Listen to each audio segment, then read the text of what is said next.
Selamat pagi, saya Aulia Zahra dengan NIM 182231131. Di sini saya akan menjelaskan ujian akhir semester untuk sistem multimedia. Untuk soal pertama, untuk menjawab pertanyaan nomor satu, saya menggunakan Python untuk menghitung nilai-nilai angka dan Excel untuk membantu melihat perbedaan warna secara visual. Nah, ini merupakan kode Python-nya dan ini merupakan spreadsheet untuk visual dari gambarnya. Untuk langkah pengerjaannya, yang pertama kita ambil blok RGB 8x8 dari pojok kiri atas. Nah, angka ini diperoleh dari perhitungan Python yang berasal dari sini. Nanti hasil dari sini kita convert ke spreadsheet. Nanti akan diperoleh seperti ini. Kemudian langkah keduanya adalah konversi RGB ke CBCR, YCBCR. Nah, hasil ini juga diperoleh dari Python yang ini. Kemudian setelah di-convert ke YCBCR, yaitu melakukan subsampling 4:2:0 pada CB dan CR. Jadi makanya di sini terlihat bahwa yang awalnya 8x8 jadi 4x4. Begitu pula dengan yang CR-nya. Setelah itu, nah ini merupakan makroblok asli dari gambar yang sudah di-convert. Kemudian langkah selanjutnya adalah level shifting, yaitu dengan mengurangi makroblok asli dengan 128. Untuk di sini misal 105 dikurang 128 yaitu min 23. Begitupun yang lainnya seperti itu. Ini juga min 31 dikurang sama min 18 jadi min 159. Begitu juga dengan CR. Nah, sebenarnya ini tuh bisa diperoleh dari perhitungan di Python juga. Yang ini, yaitu yang setelah di shifting. Selanjutnya yaitu di DCT untuk masing-masing channel. Jadi untuk masing-masing channel YCBCR ini kita melakukan DCT yang diperoleh dari perhitungan Python ini. Nanti dikonvert ke spreadsheet juga. Setelah itu nanti kuantisasi DCT dengan standar JPEG. Jadi setelah di DCT kita kuantisasi. Kuantisasinya juga diperoleh dari perhitungan Python yang ini. Kemudian setelah itu kita decoding CBCR dan dia-nya juga dari hasil subsampling tadi. Nah, yang hasil subsampling tadi kan yang ini. Nah, kemudian kita harus decoding. Nah, ini diperoleh dari Python juga. Nanti hasilnya akan seperti ini dan kita convert ke spreadsheet. Dari sini kita dapat melihat perbandingan antara makroblok asli dengan makroblok hasil decoding. Nah, di sini tuh terlihat secara kasat mata tidak ada perbedaan yang signifikan untuk yang Y. Misalkan di sini 105 jadi 111. Ini 109 tetap 109. Ini 109 106. Jadi nggak terlalu signifikan, cuman secara garis besar sebenarnya ini ada perubahan. Begitu juga dengan CBCR. Nah, di sini CBCR tuh terdapat eh, signifikan yang awalnya min 31 jadi 227. Terus CR juga yang awalnya 27 jadi 26. Nah, kalau di sini kita lihat bahwa antara makroblok asli dengan makroblok hasil decoding itu eh, terdapat perbedaan gitu, walaupun tidak signifikan dengan MSE yaitu evaluasi kuantitatif yaitu 16.237 dan untuk CB-nya yaitu MSE-nya 16.073 dan untuk CR-nya yaitu 16.408. Nah, dari hasil analisis ini MSE ini digunakan untuk mengukur seberapa dekat hasil rekonstruksi gambar dengan gambar aslinya. Jadi semakin kecil nilai MSE itu semakin baik untuk kualitas rekonstruksi. Untuk makroblok Y itu hasil codingnya masih mempertahankan struktur dan gradasi luminasi dari gambar asli. Meskipun terdapat perbedaan nilai, pada beberapa bagian. Nilai MSS sebesar 16.237 ini menunjukkan adanya penyimpangan yang cukup besar secara numerik. Kemungkinan akibat proses kuantisasi yang menghilangkan detail. Namun secara visual hasilnya masih tergolong baik dan bentuk aslinya juga cukup terjaga. Terus untuk yang CB itu mengalami perubahan drastis yang tadi aku bilang sebelumnya, ya dari -31 menjadi 227. Terus untuk CR juga sama, dia terlihat kalau dari gambar tuh kayak malah sama gitu ya, kayak 27, 26, kayak cuman sedikit doang gitu. Jadi nggak ada yang perubahan gimana-gimana. Terus untuk yang nomor dua, itu diminta untuk menjelaskan perbedaan sinyal video analog dengan digital. Nah, ini terdapat beberapa perbedaan mulai dari gambar, bentuk sinyal, representasi data, ketahanan terhadap noise, kualitas sinyal, kompatibilitas teknologi modern, proses pengolahan, dan contoh penggunaan. Intinya kalau misalkan sinyal analog itu dia continue gitu, tidak terputus dalam waktu dan amplitude. Sedangkan kalau digital itu discrete, jadi terdiri dari nilai-nilai tertentu saja. Terus untuk contoh penggunaannya, misal kalau untuk sinyal analog tuh kayak televisi, televisi analog, kaset video. Sedangkan untuk sinyal digital itu seperti kamera digital, streaming online, penyimpanan video komputer, dan lain-lain. Untuk relevansinya terhadap kasus, yaitu kasusnya ini.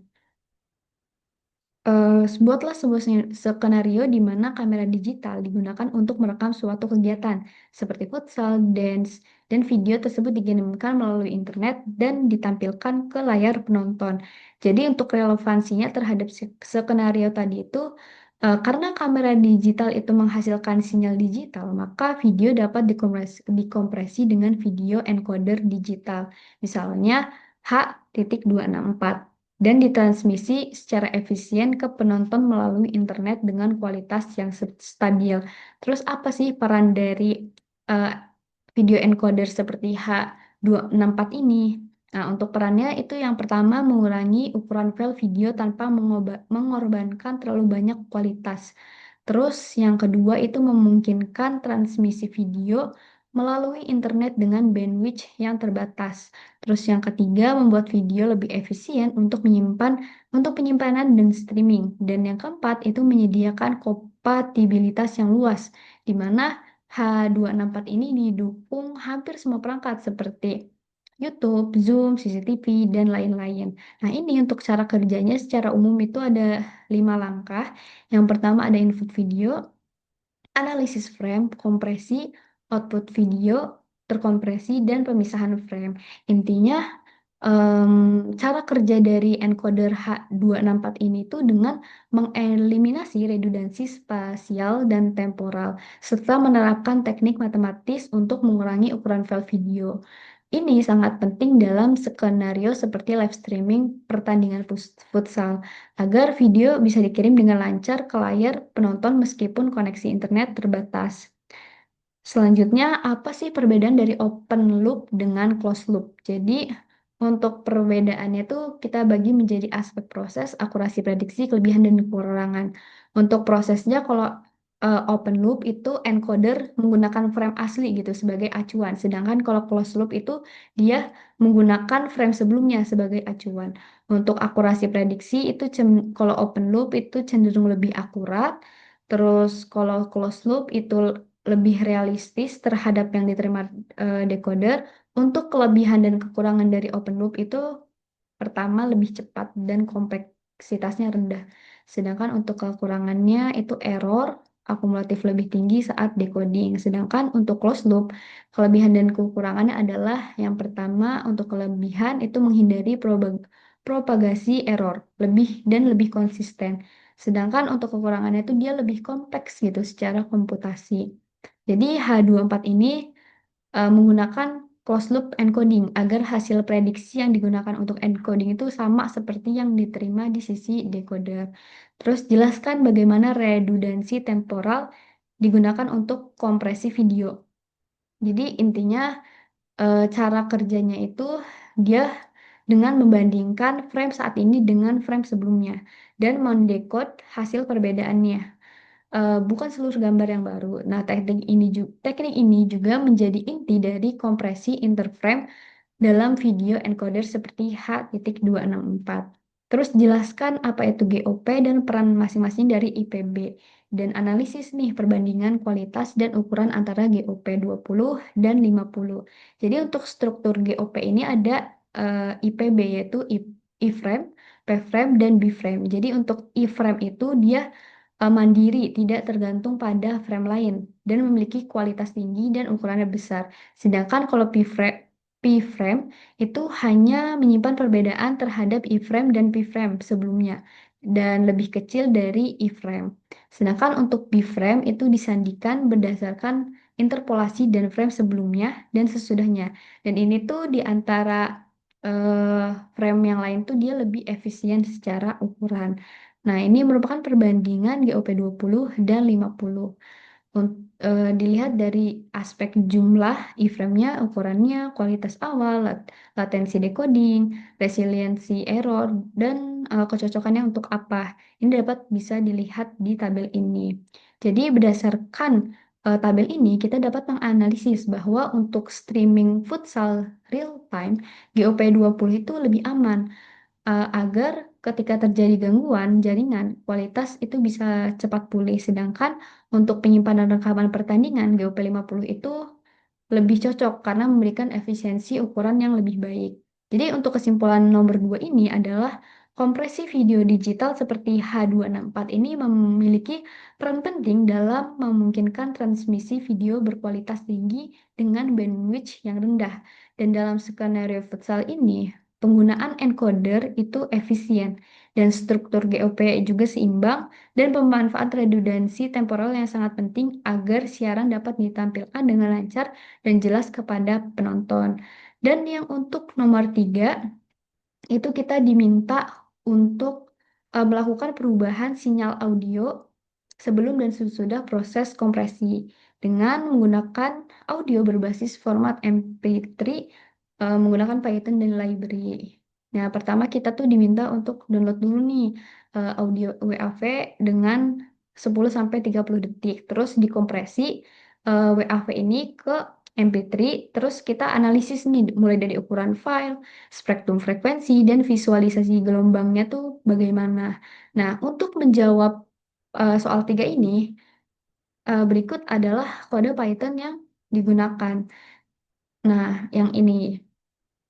Jadi, berdasarkan hasil ini, kita memperoleh informasi audio yang dihasilkan dengan ukuran file WAV yang sebelum di ekstrak itu 2000-an, sekitar 2000-an, terus durasinya 12 detik, 91 detik, terus untuk sample rate-nya 44.100 dan lain-lain. Sedangkan untuk MP3 itu ukuran filenya 8901 KB. Untuk durasi videonya tetap sama, sample rate-nya juga sama, jumlah kanalnya juga sama, total frame-nya juga sama. Namun di sini terdapat perbedaan pada bitrate estimasi. Yang WAV awalnya nggak ada, terus pas MP3 itu jadi ada, yaitu sekitar 55,2 kbps. Jadi di sini kita dapat melihat bahwa hasil suara dari piano untuk format WAV.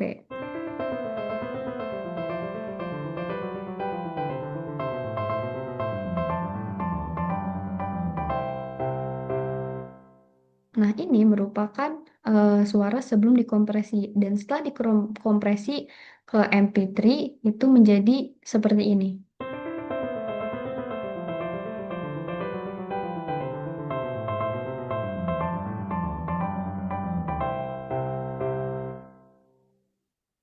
Di sini terlihat bahwa tidak ada perubahan suara yang secara signifikan. Nah, kalau dilihat dari gelombangnya itu seperti ini. Kalau misalkan yang sebelah kiri ini, itu kalau dibandingkan dengan yang sebelah kanan, sebelah kiri itu yang WAV, sebelah kanan itu yang MP3. Itu terlihatnya tidak ada perbedaan. Tapi kalau kita perhatikan ini terdapat perbedaan di bagian sini. Ini agak kayak kecil gitu, sedangkan ini tuh kayak lebih besar gitu.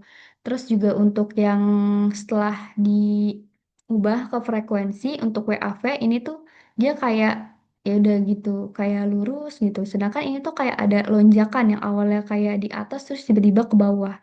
Nah, untuk yang bagian bawah ini merupakan perbandingan spektrum frekuensi antara WAV dengan MP3. Nah, di sini terlihat bahwa ada perbedaan, sedangkan ini merupakan selisihnya. Dan untuk mempermudah analisis, di sini saya juga menggunakan MEL spektrogram untuk WAV dan MP3. Dan di sini tuh terlihat bahwa yang awalnya seperti eh, ungunya agak ke atas gitu, ini jadi turun ke bawah.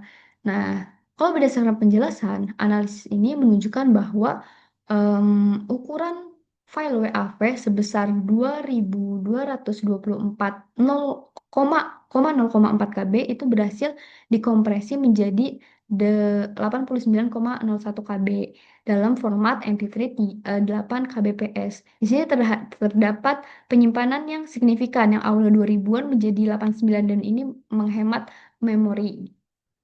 Terus eh, dengan yang tadi ini yang masih sama, durasi audio, sample rate, dan jumlah kanalnya juga sama, total frame-nya juga sama. Terus pada visualisasi gelombang, bentuk MP3 ini kayak masih menyerupai WAV. Namun terlihat lebih kasar gitu akibat hilangnya detail amplitudo. Dan untuk spektrum frekuensi juga menunjukkan WAV itu memiliki rentang luas hingga lebih dari 10.000 Hz. Sedangkan kalau MP3 itu terpangkas di sekitar 4.000 Hz. Nah, itu maksudnya tuh yang ini tadi dia terpangkas di sini 4 sekitar 4.000 Hz yang di sini. Kemudian untuk visualisasi spektrogram ini seperti yang dijelaskan sebelumnya bahwa dia kehilangan banyak energi pada frekuensi tinggi. Nah, ini menunjukkan bahwa area frekuensi tinggi itu kehilangan informasi. Namun, tadi saat kita dengarkan itu tidak ada perbedaan yang terlalu signifikan. Artinya, menunjukkan bahwa MP3 itu mampu mengurangi ukuran file secara drastis, tetapi tetap menjaga kualitas audio yang cukup baik untuk didengarkan. Sedangkan kita lanjut ke soal 4, di mana soal 4 ini kita diminta untuk melakukan suatu sinyal dengan suara sinusoida 440 Hz menggunakan sample rate 48.000 sampel per detik, di mana kita menggunakan teknik watermarking dengan tanggal lahir kita sendiri. Dengan bobot watermarking itu berbeda-beda atau divariasikan. Nah, ini kita menggunakan Python untuk soal 4. Nah, nanti di sini itu akan diperoleh grafik seperti ini. Nah, dari grafik ini, eh, grafik sinyal asli ini yang atas itu menunjukkan gelombang sinus 440 Hz yang halus. Dan setelah ditambahkan watermark dengan bobot 0,01 itu terlihat bahwa seperti ada gangguan kecil gitu. Dia kayak agak geter-geter gitu. Terus setelah kita tambah bobotnya menjadi 0,05 itu dia menunjukkan gambar grafik itu kayak semakin acak gitu loh, kayak geter banget. Nah, ini menandakan bahwa watermark itu tertanam lebih kuat. Jadi kesimpulannya adalah semakin besar bobor watermark, itu semakin terlihat gangguan atau perubahan pada bentuk sinyal karena watermark itu menjadi lebih dominan. Nah, untuk suaranya, ya ini kita bisa lihat, ini yang original. Suaranya seperti itu. Terus ini setelah di watermark dengan 0,01 bobotnya, nah itu terdengar seperti ada geresekan gitu. Sedangkan ini watermark dengan bobot 0,05. Nah, terlihat eh gesekannya atau suara gangguannya itu semakin tinggi gitu. Ini menunjukkan bahwa kompresinya tuh ditanam lebih kuat gitu. Tapi dengan proses ini juga terjadi perubahan suara yang awalnya jernih menjadi gresek-gresek gitu. Jadi intinya adalah variasi bobot watermark mempengaruhi kekuatan deteksi dan kualitas suara pada kualitas suara. Dan pada bobot kecil, yaitu 0,01, watermark itu masih dapat terdeteksi, namun dapat dilihat bahwa korelasinya rendah, yaitu sekitar 901,33. Dan sebaliknya, pada bobot yang lebih besar, yaitu 0,05, nilai korelasi itu meningkat tajam menjadi 4.741, menunjukkan bahwa watermark itu lebih mudah dikenali. Dengan demikian, semakin besar bobot yang digunakan, watermark tertanam lebih kuat dan lebih mudah terdeteksi. Tetapi hal ini juga dapat menurunkan kualitas suara yang terdengar lebih kasar atau bising dari versi aslinya. Mungkin sekian penjelasan UAS dari saya. Terima kasih.